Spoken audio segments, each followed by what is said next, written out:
day.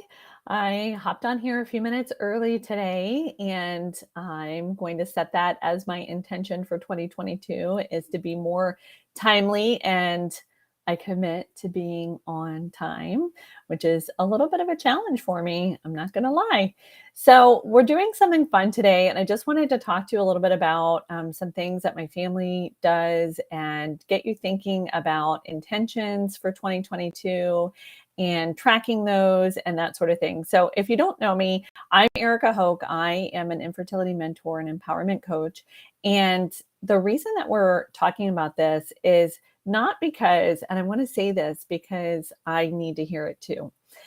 I want you to know that we're not doing this because there's some better version of yourself in the future. My friend reminded me of that the other day. And so I want to remind you there's not a better version of yourself waiting in the future. All that we are capable of being is within us right now. So, that being said, why are we picking words for 2022? Why are we setting intentions? Why are we doing these things? We're doing these things so that we can so that our blessings are evident to us, so that we can track our blessings and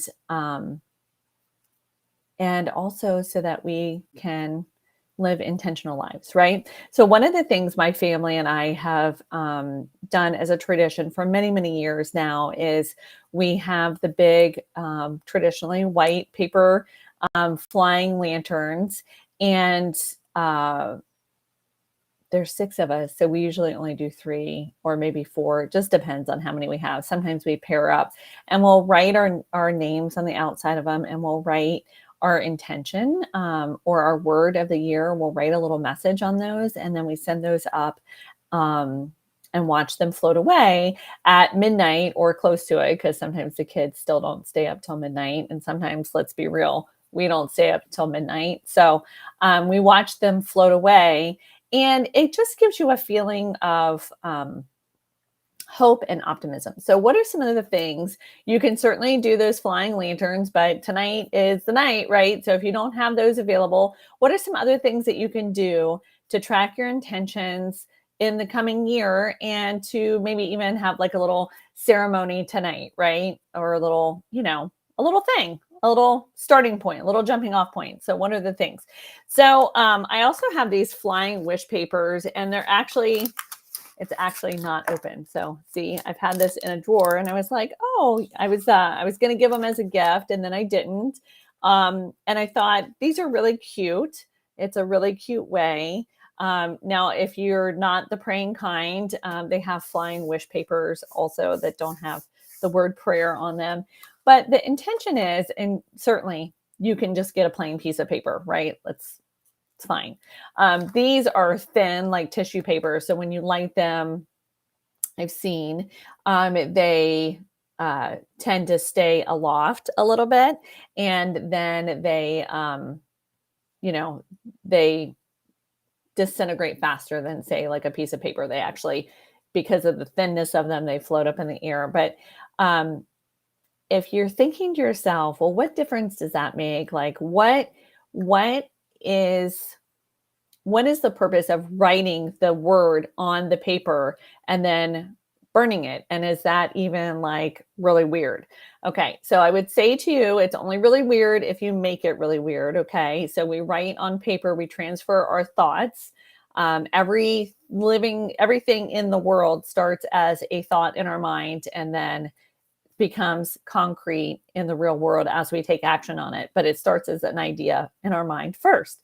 So when you write the word down, it's a transfer of energy because it's gone from thought to something concrete. And then if you're trying to, if you'd like to rid yourself of some negativity, or if you'd like to write some things down that you don't, I'm doing hand movements that you can't see. If you'd like to write something down and then rid your mind of it, that's a good way to transfer that negativity as a way of destroying it, a symbolic gesture of destroying the negativity. So if you don't think that that has any value, then I would say to you, if you have ever cherished a piece of artwork that your child, if you're struggling with secondary infertility, any child has given you, or anybody in your life that you love has written you a card that touched you or given you a piece of artwork and you still have it, I would say that that is proof right there. And I heard a great, can't talk, a great podcast about this one time about the transfer of energy onto paper, and that specific example of kids giving you or loved ones giving you a handwritten message. It really does mean something to the person that is cherishing it. And so it's the same thought here. So we have the lanterns that we can do at midnight if you have them, or if you can get your hands on them. We have the burning of the paper for maybe negative thoughts, or even good things too, as a wish or as a prayer, whatever your preference is. And then the other thing that you can do is, most people have notebooks lying around, like empty notebooks.